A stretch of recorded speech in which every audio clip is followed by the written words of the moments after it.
like last time, I'll read. Recording is on. Thank you. I'll read, the lecture that I have a little bit longer than last time. It seemed to me I should speak a bit more, and then, we'll discuss it. So I'll begin with a few passages from Girard's essay, Nietzsche, Wagner, and Dostoevsky.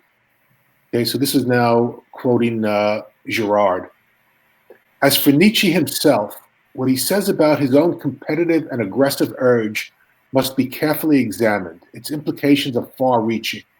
And now he's quoting Nietzsche. I attack only causes that are victorious. I attack only causes against which I cannot expect to find allies. I attack only causes against which I shall stand alone. And that's the end of the quote from Nietzsche. Now we're back to Girard. This chivalrous behavior is in keeping with the demands of the mystique, no doubt, but can also be described as a feverish enterprise of self-destruction, especially in a man who attaches as much importance to victory as Nietzsche does. What the mystique adds up to, really, is a Herculean and systematic effort to bring about its own metamorphosis into resentment. And then there's about a page later, I'm quoting from Girard's essay. If desires are truly mimetic, they are bound to clash with other desires, as Nietzsche believes, not because they freely choose to do so, as he apparently assumes, but because they are copied from one another. The final outcome is disastrous because it results not from the relative strength of the desires that happen to clash together, but from a mimetic propensity that cannot be let loose without turning into a search for, and if need be, a creation of the insurmountable obstacle. Okay, so that's it for Girard. Girard put the concept of mimesis at the center in order to untangle puzzles which proliferated in the 19th and 20th century Western culture, like Nietzsche positioning himself as a kind of Don Quixote, inventing insurmountable obstacles for himself, while disdaining Cervantes and claiming to be free of the resentment he attributed to others, and to be a sheer embodiment of the will to power. Okay, so this problem is really what I think led, Girard, first of all, as a student of 19th century literature, to increasingly radicalize his understanding of the notion of mimesis. You can test the seriousness of any social theory by the seriousness with which it takes mimesis. Mimesis is obviously a very ancient concept, prominent in Plato and Aristotle, but as far as I know, until René Girard, it was never pursued all the way down. It's one thing to say humans are mimetic beings, but it's another to say that mimesis makes the human. Anyone can see, looking briefly at small children, how deep mimesis goes. There's a kind of self-evidency to our mimetic constitution. How could anything we do, say, or think not be composed of words and or gestures that we acquired mimetically? Any social theory or philosophy or politics that privileges the autonomous or self-fashioned self or identity is suppressing mimesis. And I would include in this Nietzsche and contemporary Nietzscheans. Girard's aforementioned essay deals in a very interesting way with Nietzsche's mimetic relation to Wagner, and how his denial of this relation coincides with his increasing instability toward the end of his career and his descent into madness. Clearly, everything we've ever learned, we have learned mimetically by imitating others. In fact, the denial of mimesis is a denial of learning, which I think is crucial to understanding the history of metaphysics. Beginning with Plato, who basically equated learning with remembrance, philosophy has denied the very existence of learning, all the way up until Chomsky, who claims we don't even learn language. Our intrinsic linguistic capacity is just elicited upon hearing others speak. I know of very few exceptions. Of course, there might be others I don't know of. But it makes sense, since if we accept Eric Ganz's definition of metaphysics as the assumption of the linguistic primacy of the declarative sentence, the declarative cutoff from the ostensive and imperative cannot acknowledge mimesis. Imitation is ostensive and imperative. You pay very close attention to what another is doing, too close to verbalize it. You take what the other is doing as a tacit command, as if the phrase "do this" or "do it like this" was tagged to it. There's something shameful about acknowledging imitation, at least in modernity. To confess to being an imitator is one step away from confessing to being a fraud, a mere copy, a lackey, and probably a bad one at that. To confess to imitation is to confess to dependency. To confess to use Kant's language from his essay, What is Enlightenment, to remaining in, quote, self-imposed nonage, end quote. But it's even worse. It is to confess to desire, to envy, to resentment, to jealousy. Even more, to confess that one is constituted by all of these mimetic structures, from which one can only liberate oneself by strenuous discipline, one element of which is never being able to declare yourself once and for all liberated. In fact, to declare oneself liberated from mimesis is a sure sign of being determined by it. It wouldn't really be necessary to say, I don't care what others think, I decide everything on my own, etc., if it were in fact the case. People deny being imitators more quickly than Jesus' disciples denied him. And there's a connection here insofar as there's nothing more mimetic than wanting to deny one's enslavement to mimesis along with everyone else. I've put a lot of emphasis on pedagogy and the concept of mistakenness in what I've written, because these concepts make it as hard as I can make it to forget imitation. And remembering and foregrounding imitation is the real maturity. We do, of course, like to speak about role models, which is a kind of recognition of mimesis. But the role model represents a version of what Girard called external mediation, where the model is distant enough from the imitator to be beyond rivalry. Also, how one becomes like the role model is rarely explained. To think in terms of all of our desires, resentments, hatreds, anxieties, and so on as mimetic is very disturbing, because the things we would like to think are most our own are in fact the most alien to us. So many social institutions of the past and present become opaque to us and seem absurd because we cannot recognize them as attempts, always partial, improvised, and flawed, to control the conflicts caused by a mimetic nature. And this is the real problem of mimesis and Girard's great discovery. Imitation leads to rivalry because we learn to desire from our models and must therefore ultimately desire the destruction and replacement of those models. Not every model, not every time, not always visibly, precisely because of all the ways cultures provide for mediated contests and competitions with all kinds of explicit and tacit rules. A social crisis occurs when these arrangements break down.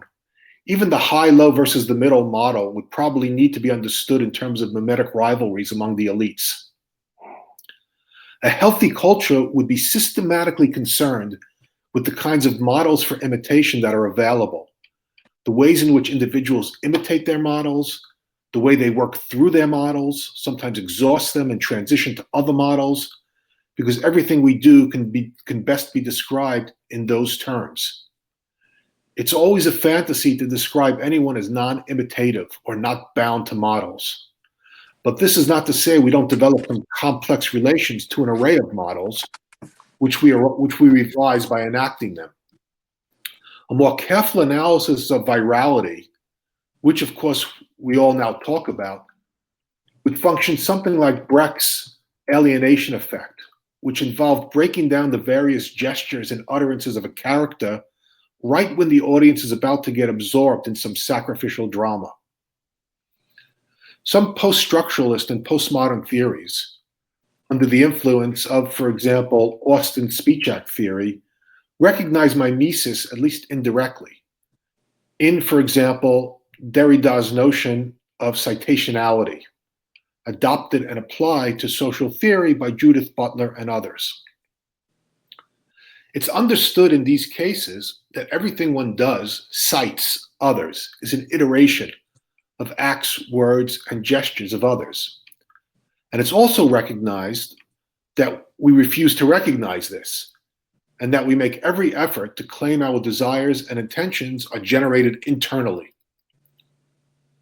Even here, though, there's an ultimate lack of seriousness insofar as the acknowledgement of citationality is seen as liberating, on the model of post-1968 understandings of the lifting of repression as leading to a utopian freeing of desire.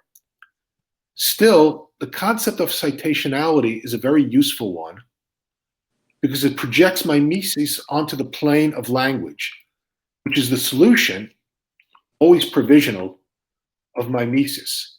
And here we have to go beyond Girard to Gans. Gans's transcendence of Girard's mimetic theory lies in him recognizing that the kind of counter-imitation involved in the sign arrests rather than accelerating mimetic rivalry. What makes linguistic imitation different than imitation in the pursuit of limited resources, including resources that are limited because of mimesis, is that a sign or utterance can be different in being the same. Because language is so scenic, or if you like, context dependent, saying exactly the same thing someone else said, and even saying it in exactly the same way, is never saying the same thing the other said. In fact, imitating another very closely is often a sure sign of mockery, which is to say it is a way of distinguishing oneself from the other. And so marking every utterance as a citation, making explicit that you are referencing and revising a particular text or author, employing specific generic conventions or narrative techniques in a specific way, mixing media, eliciting and rerouting expectations, etc., is a way of acknowledging the inescapability of mimesis while simultaneously deferring and displaying imitable strategies for deferring the rivalries and conflicts generated by mimesis. And this is also the source of creativity and the creativity and generativity of language, that by staying very close to others, ripping off others, riffing on others, by intensifying imitation in all its forms, you create what is new, original, and precedent-setting. Much more so than by trying to excavate originality from out of one's own depths, or wherever you think that originality is to be found. Okay, so that's all for the lecture portion. So, questions, responses? Is my microphone all right? I mean, did you hear me okay? Because now I'm getting a kind of notification that my microphone seems to be noisy. So, did you hear me? Yeah, it's fine. It's fine. Okay, good.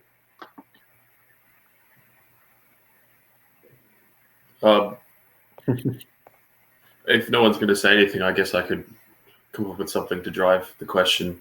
So there seems to be this dichotomy bringing in last week, where you have obviously mimesis in the Girardian sense, which is simply basically imitating a kind of desire of another, and then ultimately coming into rivalry, because if we desire the same thing, we can't both possess it, and this produces conflict.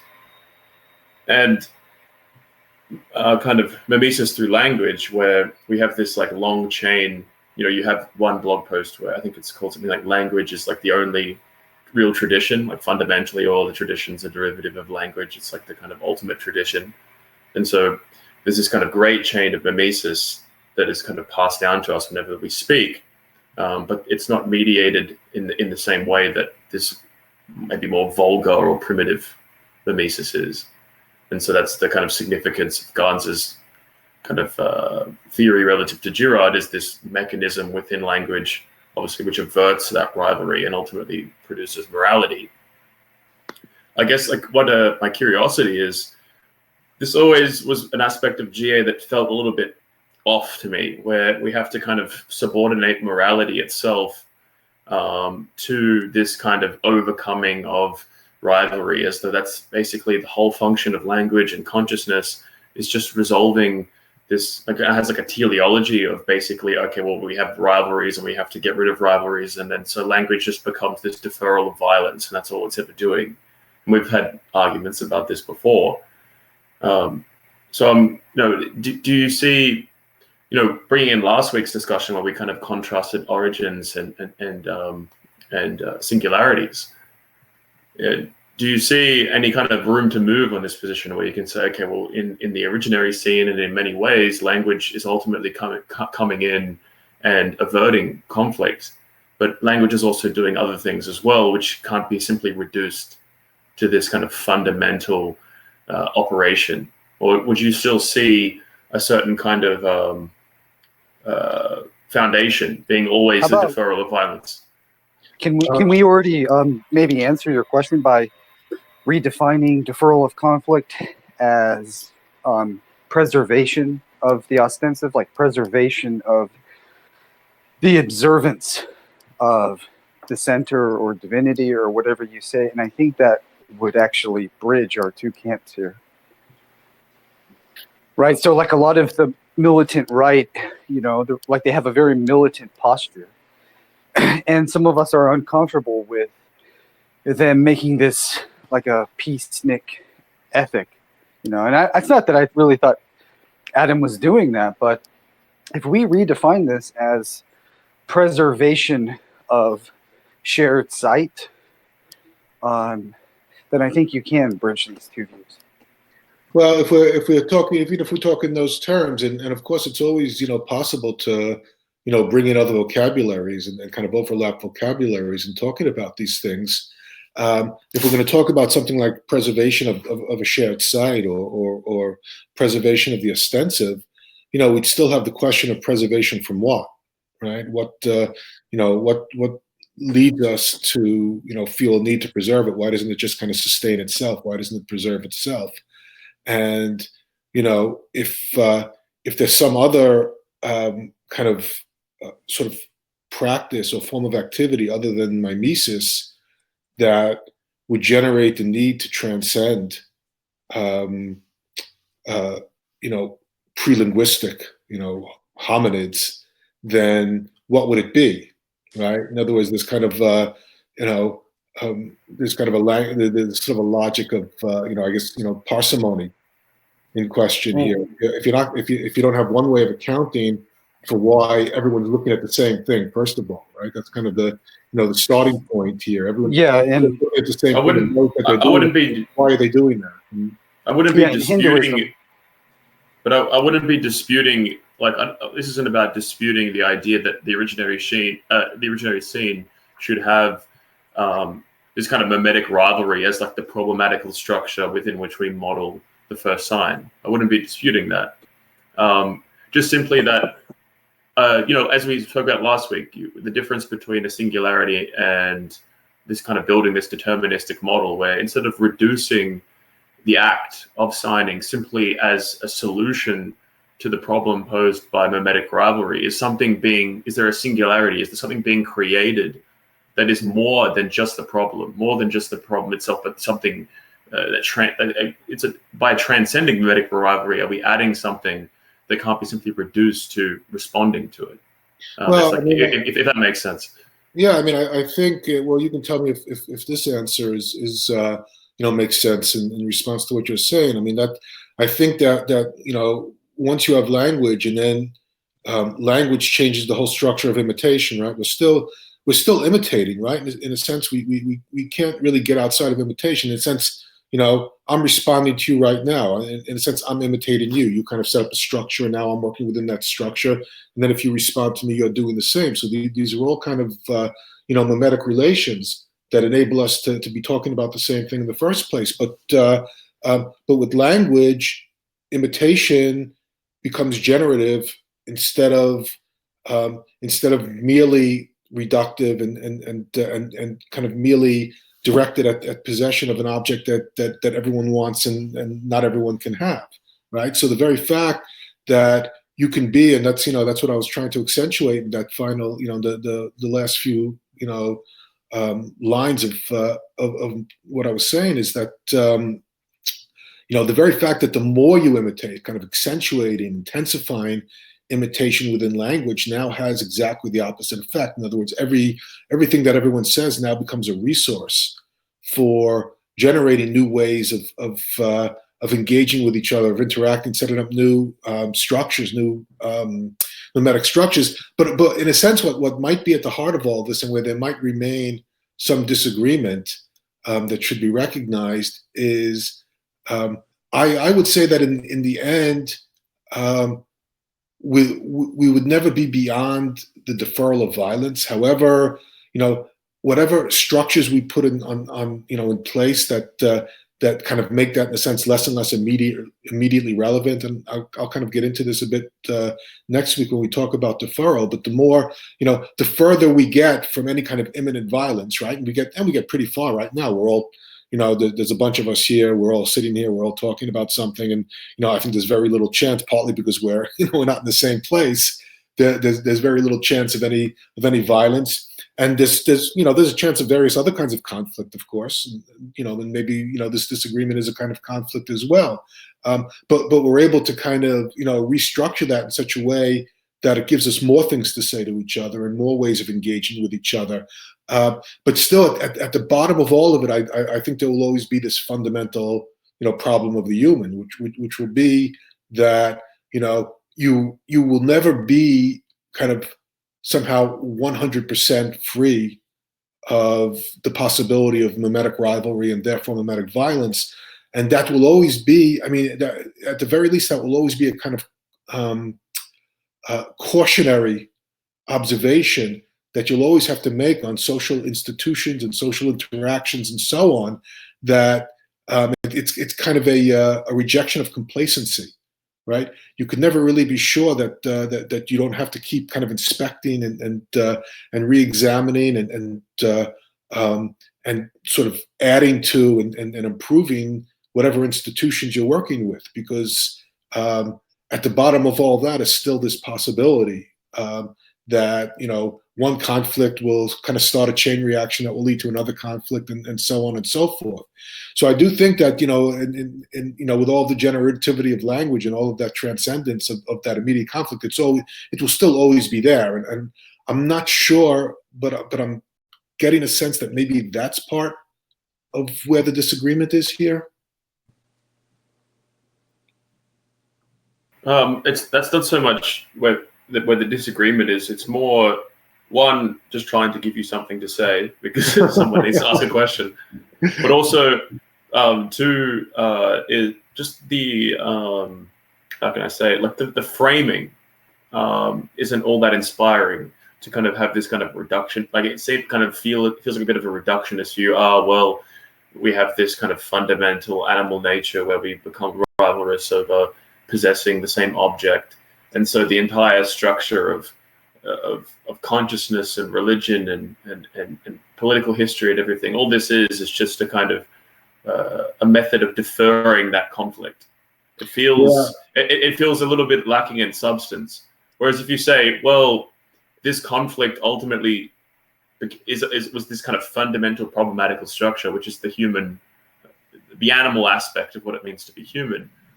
And then the transcendence enabled by language, it is accessing something which is more than just a response to the problem, but which is, of course, a solution to that problem, but it's more. It's solving that problem, and it's opening up all these different new spaces, and affirming that aspect, I think, is very important, not to give too much of a vulgar impression to people, which will turn them off, particularly if they have a religious belief or a very sincerely held belief, and they don't really want to say, oh, everything that I hold as sacred is ultimately just reducible to deferring conflict. There's got to be some more substance, because ultimately what we're talking about, particularly, Josh brought up the militancy of the right, is what's worth fighting for. Like, we're kind of asked questions, what's worth actually getting into conflict over?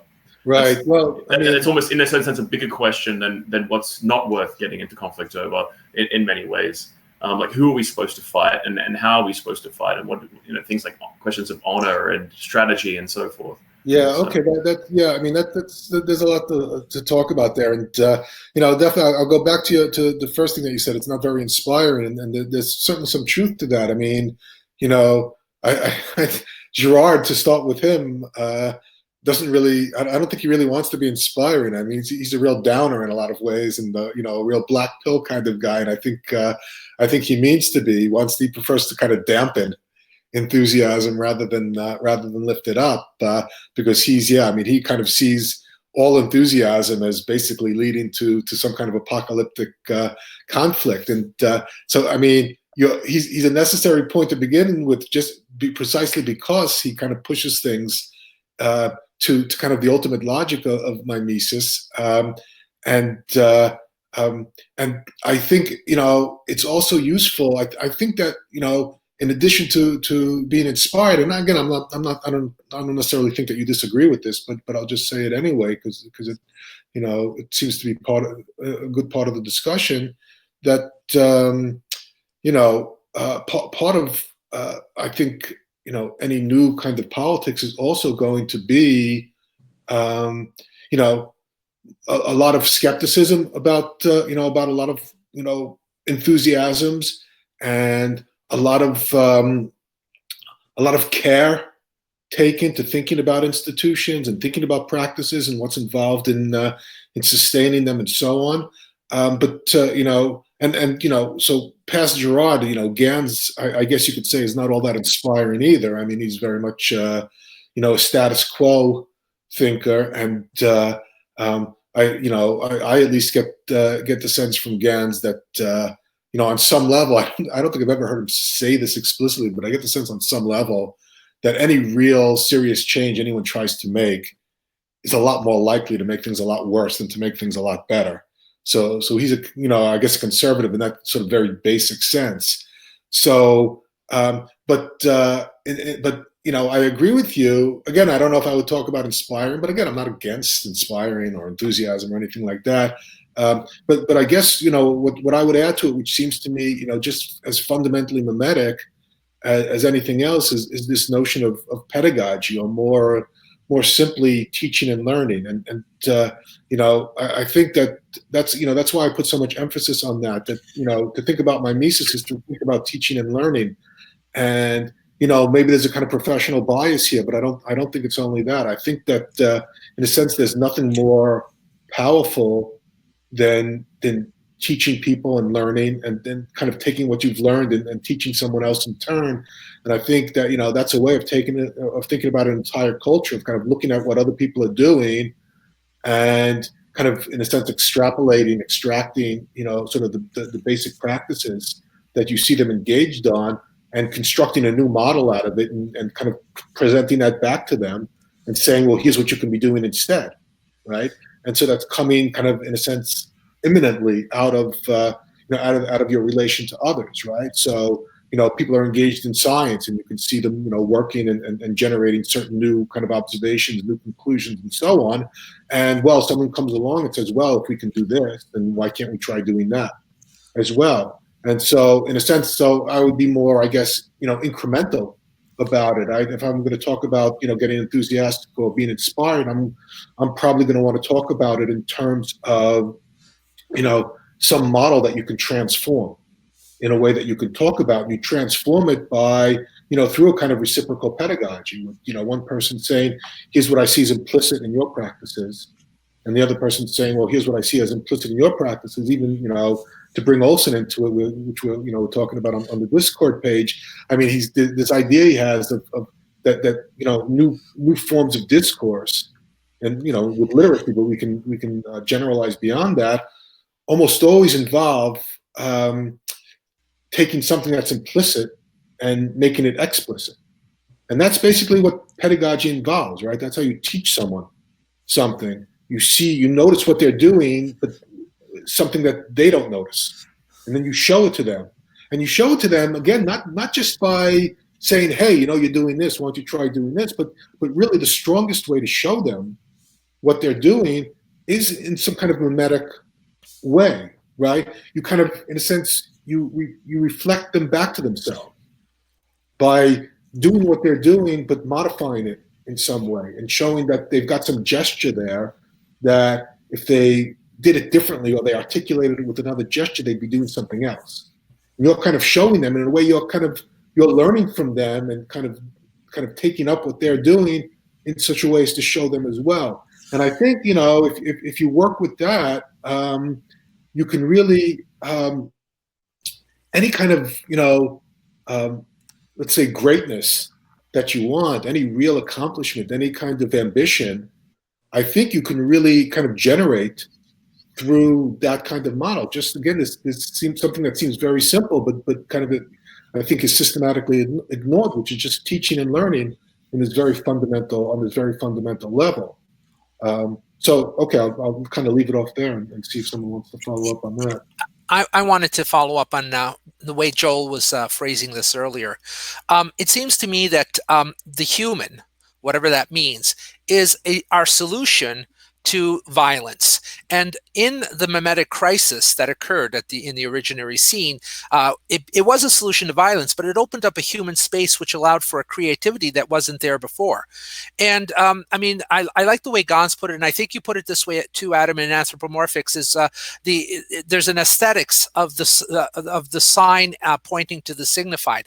There's that kind of an aesthetic moment. There's a creativity in how one creates ostensives, how one discovers things. That space of the human, which is a creative space, is something worth fighting for. And the danger I see in the modern world is falling into a bureaucracy which destroys that human space of creativity. So yeah, it was a solution to violence, but that solution to violence opened up something which is much more than the violence, and this is a space of human creativity which is in danger. I don't know, Joel, does that sort of... like I think what I'm trying to say is what seems to be more interesting about the originary scene is the form rather than the content. So it doesn't really matter so much what the solution was to, whether it was to violence or whether it was to anything. What matters is the form that has been created, which is language itself is able to inhabit a problematical structure and produce agency within that structure, where instead of just blindly or automatically kind of reproducing a certain behavior, now we have this space of hesitation or deferral, and where now there is a possibility for difference, and to this singularity, this kind of problematical singularity can then be produced within language all throughout human history and guide the creative process of all of history from that moment till today, and so on. And it seems like that form is what is being preserved. And actually that form in many ways can be used to make us better at violence. So if it wasn't for that, then you could say, well, it wouldn't be possible for us to have created nuclear weapons and or cruelty. Advanced, all these different advanced methods of violence, which have a certain epicness, you could say, to them. But like that would not have been possible if we were just, monkeys running around, beating each other up over a banana or something. So I think the form rather than the content is what's being preserved, and we can have this. What the sign does is ultimately it substitutes. The sign substitutes itself, and so this substitution is then, in principle, infinite. And so I guess that's kind of the way I think about it. And so obviously violence is this perpetual problem that always obviously invokes. It's always a problem that's there, but it's not the only problem. And so that's basically my point. But I don't think that's really conflicting with much of what you've said. Yeah, no. Anyway. This is all productive, and I'll say a couple of things. One is that even in something as simple as hesitation, we could see an enormous creativity, right? To just kind of step back and not do, even in kind of normal everyday life, to just step back and not do the first thing that comes into your head. We kind of take for granted that we're able to do that, but to see that as kind of an enormous accomplishment, sort of a species accomplishment, to step back and just kind of look at things and examine things before you decide to do something, kind of scope things out, map things out, and so on. That in itself is an enormous accomplishment, which kind of has kind of staggering implications to it if you think it through. But another thing I'll say is that this increasing means of violence that you're referring to. I mean, of course, for Girard, what that would mean is that even if we're getting kind of one step ahead of the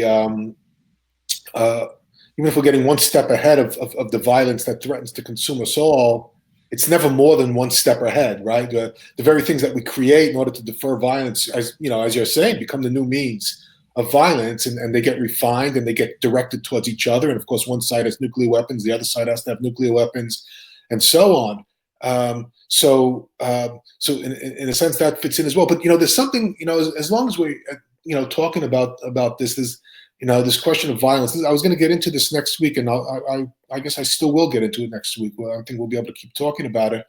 But I do think that uh, you know, we need to be more specific about what we mean by violence, and I understand how from the outside, GA could look, or the originary hypothesis could look like it's got this kind of pacifist dimension to it, like as if in all cases we want to avoid using violence, right?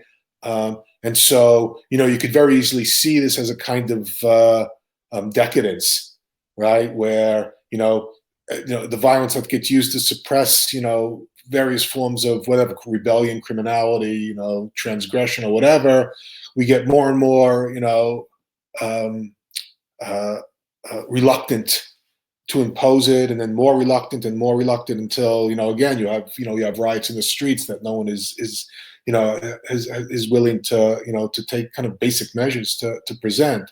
So you can kind of imagine that sort of trajectory from the assumption that the deferral of violence is kind of the main problem here. But I think that's why it's important to really sharpen the notion of mimesis, because I think if you think about it, not just kind of violence generically, but really specifically mimetically generated violence. I mean, there are some terrible kinds of violence that are not, in a sense, the real problem, right? Someone who, on the street murders 10 people and takes their money. I mean, obviously that's a terrible, immoral, criminal act and so on. But in a sense, that's not the real problem, because someone like that is not really driven by mimetic desire, right? At least not with the people he's committing violence against. Maybe he's driven by mimetic desire, through the media and wanting to own things that he can't get any other way and so on. But that's not really the problem in the violence that he commits. That's a more kind of just instrumental kind of violence that kind of is a shortcut for him to get money, which it would take him a long time to get otherwise, right? So in a sense, there's all kinds of violence, and there's all kinds of brutal violence, and there's all kinds of necessary violence as well, that in a sense is not what we're talking about when we're talking about the deferral of violence, right? We're talking about, really, I think most importantly, the kind of violence that you have among intimates, precisely among those people who share the same project, are working on the same thing together, have the most in common, care the most about each other. In a sense, that's really what mimetic violence most fundamentally is, and that I'd say is a very kind of fundamental problem, just about as fundamental as you can get, and one that never goes away, right? Precisely, people, if you think about a group of people, say a group of adventurers, right, going west or whatever in the 19th century, 10 people or whatever going out because they want to explore something, and they're all adventurous and they're all brave and they're all ready to fight, if they come across Indians or whatever, and they all see themselves as brothers, and they're all ready to defend each other, and they will protect each other. It's precisely in that kind of situation where there's a real danger of mimetic violence, right? Which is to say, when they kind of precisely kind of converge on the things that they want most, that's where there's very likely going to be various forms of mistrust and suspicion, and, well, who's really in charge here? Well, whose fault was it that we got stuck here, and so on. All these questions that creep up in precisely in the most kind of engaged, joint enterprise. That's really where you need the sign more than anything else, and that's why so it's really the violence. It's not so much the violence of say the military suppressing an uprising that really the GA is warning us against. It's really much more the violence of within the kind of people responsible for maintaining peace in the first place. That's the most dangerous, right? The soldiers and between the soldiers in their offices and between the offices and so on.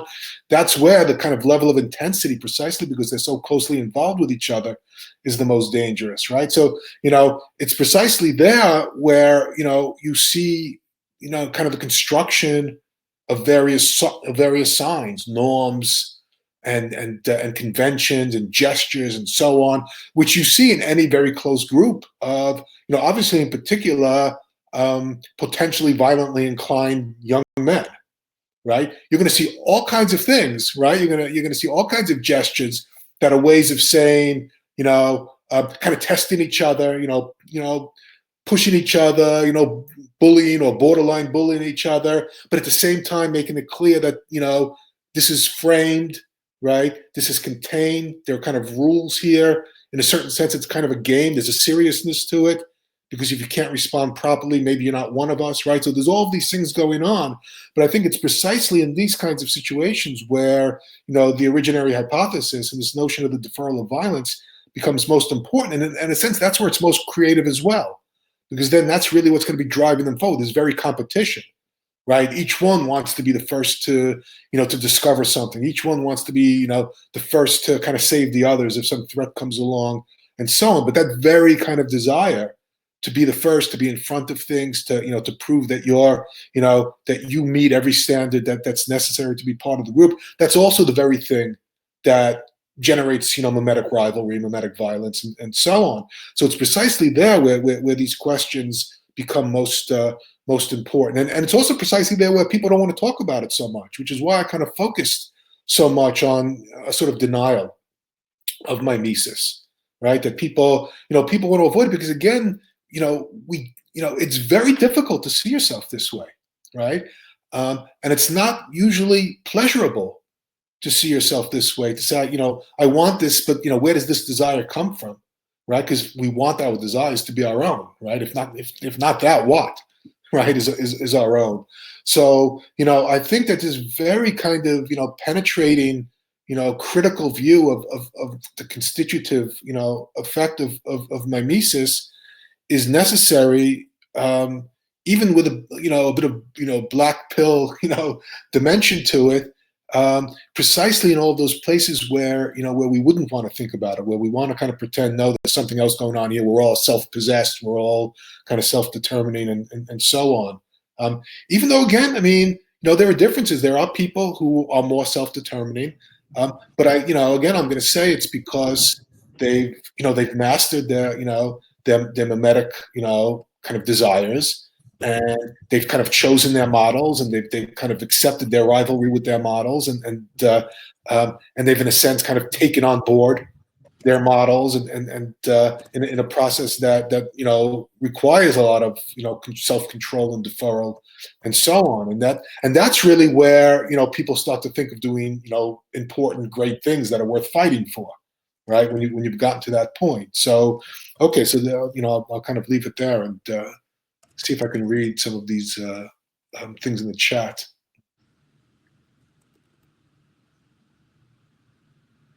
Right. Yes. Right, deferred onto a computer. Right. Well, in other words, it's almost like it's like from that perspective. Humanity is kind of in this internal arms race, right, between the latest method of deferral that that we had and the new rivalry created by that latest form of deferral. But John, go ahead.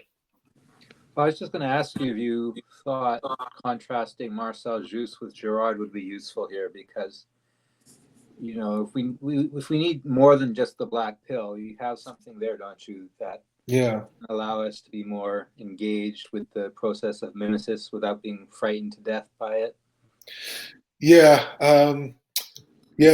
Jousse is really, is a very interesting, figure. And, he's also one of those who just kind of gets ignored, right? Very few people have taken him up, and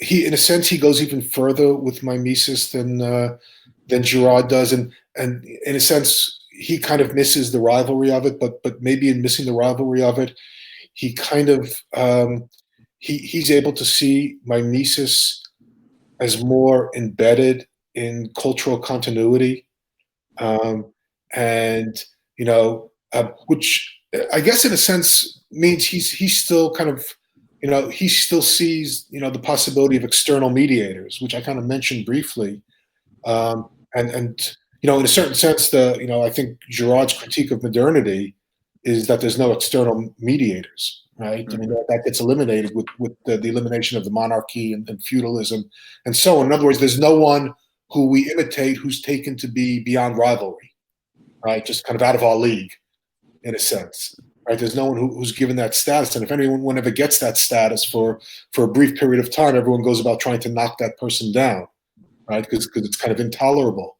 So in a certain sense, what we would need are external mediators, which again is kind of a question of sort of cultural discipline, right? To be able to accept, and even if they're provisional, even if no one permanently or kind of hereditarily has these roles anymore, just to accept that certain models are kind of outside of our range, and if we're not going to compete with them, and Gans actually has a chronicle where he kind of says celebrity plays this role, but that's not really kind of a very sustainable way of having external mediators, because they're not very good role models, right? Most of the celebrities, so we would need something else. But and again, the best example of that, and I've kind of referenced this a few times, is kind of the status that George Washington had among the American founders. But I'm drifting away from Joust, and which was John's question, and so I mean, I agree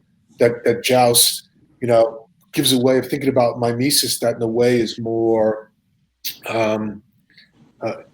culturally productive, and is also very analytical, and really allows us also to look at it through language, through kind of the various very bits and pieces of language that we pick up and that we learn from our parents and that we learn from the culture around us and so on. And in fact, there's a whole lot of imitation that has nothing to do with rivalry, right? I mean, Girard is kind of very obviously laser, like a laser beam focused on those forms of imitation that lead to rivalry, but not not all forms of imitation lead to rivalry, of course, right? I mean,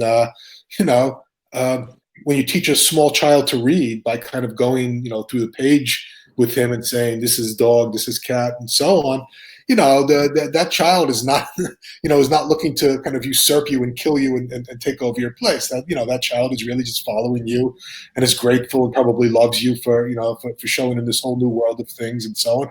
And so of course there's that as well in imitation. And in fact, I think the way we get there and the way we get towards external mediators is precisely through through pedagogy, because what you do, when you try and teach someone to do something, you have to break down what they're imitating into smaller pieces. And when you do that, then they're no longer imitating someone in particular, right? The problem always with Girard and with Gans as well is they're looking at imitation of like sort of the whole person, right? So you end up wanting to possess the being of the other, right? But if we if you think in terms of kind of explicitly, self-consciously teaching someone, well, how do you do that? If you how would you teach someone to say, swing a tennis racket? Okay, I mean, you break that down into different sort of, gestures. Here's how you hold it. You put your hand here on this part of the racket. How do you move your arm back to swing? Well, you do it this way, right? There's kind of there's sort of a practice there that's in place, and it might vary from individual to individual. How do you move it forward, and so on? So when things are kind of broken down, and we could look at one another's gestures and utterances as if they're not, as if they don't belong to the other person, which ultimately they really don't, right? Then I think that's a way of deferring rivalry, which is very generative, because then you're kind of reconstructing whole new possibilities, because when you break things down and reconstruct them, that creates new possibilities as well, right? You can learn to swing the tennis racket in your own way once you get good enough at it, right? And you've got all that mimesis built into it, right? And learning how to do it, and watching this guy on TV play, and watching this, and spending hours hitting with this coach, and there's kind of mimesis all along the way. But precisely because it's broken up into kind of objective, kind of socially shared chunks of practice, that you couldn't find someone really to kind of be angry at, for kind of sort of owning you in some way that you can't do anything about. Mm-hmm. It's just the inability to do that on the left today is a huge problem. I mean, they want to have models for us, but they're all models that we are inherently rivalrous with, in the sense that they're only there because they have the right color or the right gender or whatever. And when they get down to teaching us, all they have to teach us is, a kind of a party line, which is inherently oppositional. So it's not quite fair to say that they don't believe in models, and it's just that they don't have models that do anything. Right. Well, and if you follow the models, it's because you're a good person, right? It's not mimetic, right? They won't acknowledge that that the models they're creating are essentially mimetic models that people follow because they have some kind of status, or because they're privileged in some way, or because they're they get elevated in certain kinds of media, right? In other words, so they also deny the mimetic dimension of it, and the models that they have, yeah, in a sense they have their own role models. I mean, usually these kind of privileged victims, right? Privilege in the sense their victimage is somehow somehow special, indicative of some fundamental evil that we all need to be against. So in a sense, that those wouldn't even be models. The model is like to fight on behalf of those victims. Yeah, we got a question there about cybernetics, which which is interesting. I'll answer it really quickly, then I want to hear from Anthony. So obviously, there's this whole argument that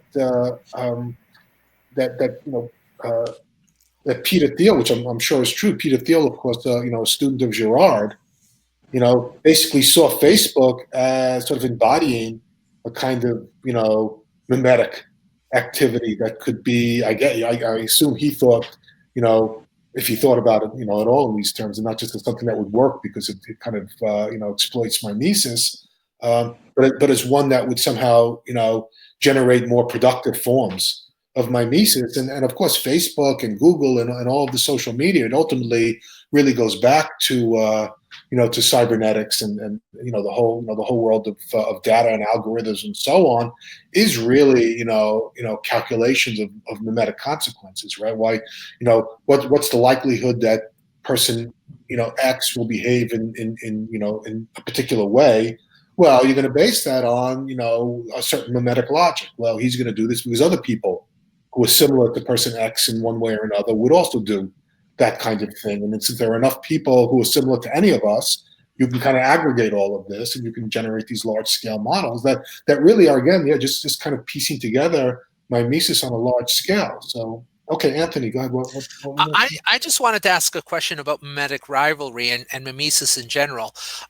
It seems to me that you're only going to get mimetic rivalry when attention focuses on some scarce resource, whether it be like a fresh kill or the first person to climb a mountain or something like that. But there seems to be other cases of mimesis that are just not over resources which are scarce, like your example of, say, learning how to play tennis. I mean, everyone can reflect everyone else's gestures of like how to hold a tennis racket, and it doesn't deplete that from someone else.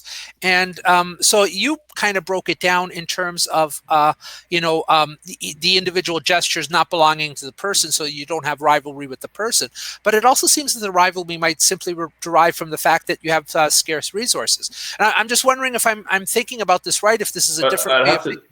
Go ahead. I have to take issue with that example, because if you think about from the perspective, imagine you have this great tennis player and you're an aspiring young player and you imitate them and you want to be like them, and then eventually you make it onto the pro tour or something, and now you're playing against them. You're going to want their championships and their status. You're going to want it, like, to fully imitate them. You're going to have to dethrone them and defeat them, and you can't both be the best. And so ultimately, maybe originally when you were a kid, you might have met them and been like awestruck, but then you meet them as an adult and now you feel aggression and volatility toward them because now they're your competitor. Or because everything implicitly carries status. Everyone wants to be the best or the authoritative individual in a particular domain. So even if there isn't a very like simple resource that you're trying to kind of you're trying to obtain, there's still subtle rivalry that's always implicit in status. And social positions. So. Well, there's a couple of things to say there, and one, obviously with what what the attraction of competitive sports and the value of competitive sports is that it can be structured and contained, right? Yeah. So yeah, you wanna be number one, which means you got to knock off the other guy, but you don't have to kill him, right? Because it's it's a structured engagement, and there are kind of objective criteria for determining who's number one. You actually have to play a match with certain rules and so on, and you have to beat the other person and so on. So that's what I was referring to earlier when I was talking about all of these. I mean, you could talk about just about all of our cultural institutions as ways of kind of structuring, imitation, so that rivalry can be allowed and can even be encouraged, but prevented from reaching this kind of climax. But I also want to deal with the point about the scarcity of resources, which that's what I took Joel to start disagreeing with, and I kind of want to disagree with that as well. But first, kind of put in a little context, which is I think that's the way Gans thinks about things, and I think that's really what lies behind Gans's kind of endorsement and investment in the free market, right? The idea here is that if everybody can buy their own car or whatever, and buy their own house and have their own things, then you're not really ever going to engage in a rivalry with other people, over a house and a car and so on. And so if if everybody has enough things, then then there won't be a rivalry. And I mean, it can't be denied that there's a kind of deferral in that. Yeah, I mean, someone who owns a car and a house and has a decent job, is less likely to go out and kill someone on the street for for a few dollars than someone else living on the street who's got nothing. So so obviously civilized existence, is a kind of deferral of violence. But ultimately, I don't really think that that solves the problem. That it kind of just resituates things, because it in a sense it redirects it onto kind of aggregate, more general kind of antagonisms, right? So instead of on an individual level, yeah, I mean, you don't run around killing some guy who's got a slightly bigger house than you, right? But at the same time, you see all kinds of people out there in your society who in one way or another want to take away your house or want to make it harder for you to keep your house. And since it's possible to kind of project that onto other people, then the mimetic rivalry just gets kind of shifted onto ideologies, basically, right? So what you have, there are other people out there who are trying to take it away from you because they really want to dominate you in some way, and or they think you want to dominate them in some way, and they see themselves as fighting back. So in a way, it's kind of a desperate move, right? And this always has been kind of the gamble of liberal democracy. I think that if you just give everybody enough, then they'll all just calm down, right? And they might not be very interesting people, and there might be the kind of last man that Fukuyama talks about, takes the idea from Nietzsche, but at least they won't be killing each other, and that'd be better than nothing. But that it doesn't seem to be that's the case, because I mean it kind of doesn't look like it's the case based on what we see. I mean, well, there's actually empirical research as well that demonstrates people perceive their social status relativistically rather than in absolute terms. So if you live if you're in an area where everyone else is poorer than you and you have what we would consider to be fuck all, you're going to feel great. But if you had the same amount in a society in which everyone has more than you would feel terrible. Like, I'm such a loser. I only have one car. I drive a Hyundai instead of a BMW. I'm a fucking loser. But maybe if you were 17 years old and you're the first guy in your friendship group to get a car, you'd feel really great about your fucking Hyundai. You'd be like, I love my Hyundai. Like, I can actually pick girls up and drive around, and I'm really cool. But if you're 35 years old and you work at a law firm, you'd be embarrassed turning up every day in your Hyundai. So that's the right. I mean, that's just a human condition. Like, there's no real way of escaping it. There is a way of escaping it, but the way of escaping it is through some kind of acknowledgement that, okay, well, I got to stop comparing myself to others, and I have to kind of take a step back and look at things in larger moral terms and be satisfied with what I have. In political terms, the way of preventing it ultimately has to be, a very kind of absolute intolerance for expressions of resentment, right? Because the person who, like you say, kind of sees other people with more than them. Well, okay, that person can't run and kind of take that other guy's car and house because the police will stop him, and he can't steal the deed and everything. So you can't do that again in a civilized order. So what that person does instead is joins a political movement, right? That tells him that other guy has that house and that car and so on. Well, because he ultimately stole it from you in one way. And we're going to help you to get it back. And we're going to help you to get it back by expropriating him or by taxing him, and taking money from him and giving it to you and so on. So it all gets kind of displaced onto these political struggles that really have no limit to them, right? Because it could never be equal enough, right? There'll always be someone who's got more than you, and not only has more than you, but has more than you because you have less, right? And once that that assumption is introduced, then again, there's no end to it, right? There's always someone who's got more and has what you really should have, right? Has it because you don't have it. And that's kind of a very fundamental form of resentment. And as long as that's kind of permitted, as long as that we see that as, someone has a right to complain about this stuff and so on, and there's not kind of sort of an immediate swarm of social disapproval anytime someone says something like that, then you won't be able to